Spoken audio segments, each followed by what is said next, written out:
Today we would like to present to you a tool we developed for school teams in Brussels and with some school teams in Brussels to see how they can form a united vision about multilingualism and how to deal with it in their schools. So we work in Brussels, and Brussels is the capital of Belgium. Belgium is a fairly complex country with 3 regions and 3 communities.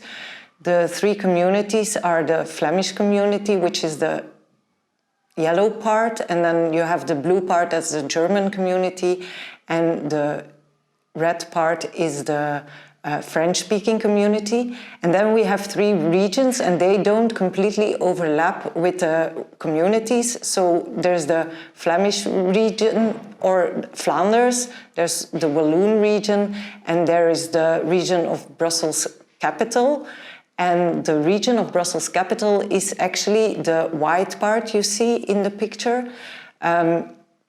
Brussels is surrounded by the Flemish community, so it's within the Flemish region. Everyone around Brussels speaks, in principle, Dutch, but within the region of Brussels, Brussels is officially bilingual. Does that mean that everyone in Brussels speaks French and Dutch? No, that's not the case, of course, because Brussels is a migrant city. According to the World Migration Report of 2015, 62% of the people who live in Brussels are foreign-born, so the migration is really huge. And of course, this has its consequences for the people who live there and for the languages they use. The language that is used most often and is known best is French. That has been for ages like this. And it's still the case, even though the knowledge of French is declining, as is the knowledge of Dutch. So we have Dutch-speaking schools in Brussels and French-speaking schools in Brussels, because the public schools in Brussels, they are funded by the communities. So either Dutch or French is the language of instruction. Does that mean that everyone in the school speaks these languages? No, because a lot of the children come from migrant backgrounds or have come to live in Brussels due to migration. So there's an increase in the number of students overall because of the migration, but also in the different languages they speak. So Brussels is really a cultural, social and a linguistic, very diverse city.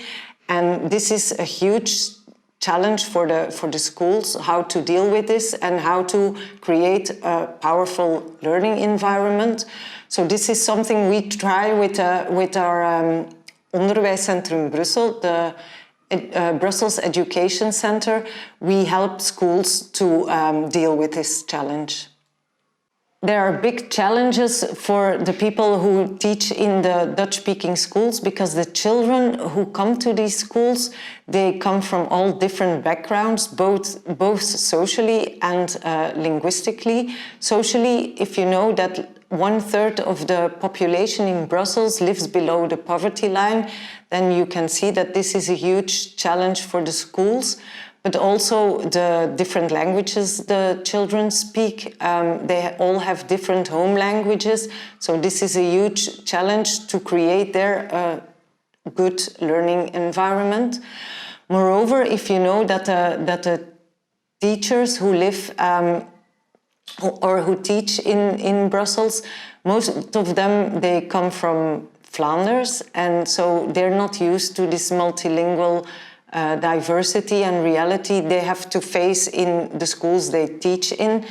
So they have to think how they will deal with a linguistic diversity and how they act upon it. So this has consequences on how they behave both in their classrooms as on the playgrounds. As Karoo mentioned, teachers differ in the extent to which they support, tolerate and repress multilingualism.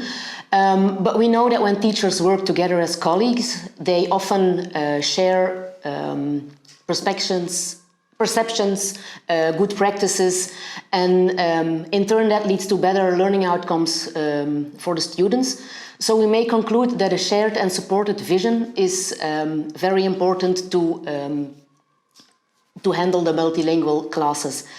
Therefore, to develop that shared vision, it's necessary that one maps the beliefs of the whole school team, of the teachers' beliefs, and we've experienced that it's hard to do this intuitively. So the need arose for an instrument to do this mapping. And therefore, we designed a tool called Dealing with Multilingualism in Schools. And the aim is, like I said, to map the beliefs of teachers concerning multilingualism in their classes and the way they approach or they deal with it in their classes. As a result, a school team is situated in one or more of the following four categories. The first one, or the first option, is prohibiting other languages, which means that every other language but Dutch is prohibited in schools, in classes or in recess. A second category is tolerating, which means that there's no prohibiting nor valuing of multilingualism, and only in informal situations, sometimes other languages are allowed for the children. A third category is valuing multilingualism, which means that the school values and uses multilingualism in order to support the well-being of the children. And then the fourth category is to exploit multilingualism, which means that school really uses the multilingualism or the mother languages of the children as a scaffold for the learning of their children in school. Our tool consists of 30 statements on which team members indicate whether they agree with them or not. For example, children in my classroom should only speak Dutch all the time. Then, after assessing all the statements, the results, or we process the results into graphic representations of the four categories in which the school team is situated. We provide a global result with the answers of all the statements, and then two separated results for the beliefs of the teachers and their approach to multilingualism in their classroom. Using this tool is always the start of a long-term process in schools to manage the way. It's a starting point for a discussion on developing a vision about how to deal with the multilingualism in their classes. We often see a difference between the results for beliefs and the results for the approach in the classes, because we think the letting go, the control of what's happening in the class when children can speak or use another language, we think teachers find it very hard to let it go of the control. Also, when we see a school is situated in the prohibiting category, we would tell them that more background is needed to debunk misconceptions. It means that they often think that multilingualism is a delay of learning Dutch will has a negative influence on the learning goals in school, which is not true. So we have to convince teachers that tolerating or valuing multilingualism can help children receiving learning goals in Dutch as well. In our meetings with schools, teachers and school heads often tell us they feel they need support to move from their conviction towards their pedagogy, and therefore we are creating a catalog with different activity sheets to inspire teachers with classroom activities and multilingual projects, so they can use and value the multilingualism of their children in their classes. So what have we learned after using the tool in different schools? We learned that it's impossible to just impose a vision.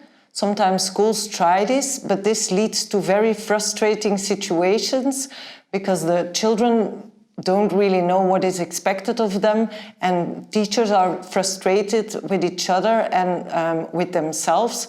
So it's important that the discussion is open and that you know what rules to adhere to. And next, the other thing we learned is that it's very, very important to first make your own vision before talking to other partners or stakeholders, because they also have their views and beliefs, and it's very difficult to have a vision that works if you not set the boundaries of your own vision first. What challenges do we see? Yeah, of course, it's impossible not to involve the partners and the stakeholders. So it's very important that once the vision is set, that you communicate this vision to them, and that you involve them in this, and that you also have discussions with them about it, and tell them how you see it, why you see it that way, and why the children have to behave in one way or another way.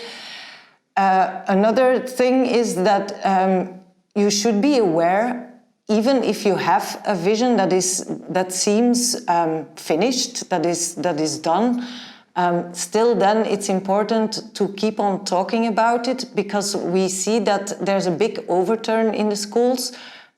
Teachers change all the time, so a vision that works for one team doesn't work the next year, because there's a lot of new teachers in the school. And moreover, even if you are very sure about what you do, it's very hard to prove that it has direct effects on the results of the children. So that can make you doubt again the vision that you already made. So it's important to keep this discussion going.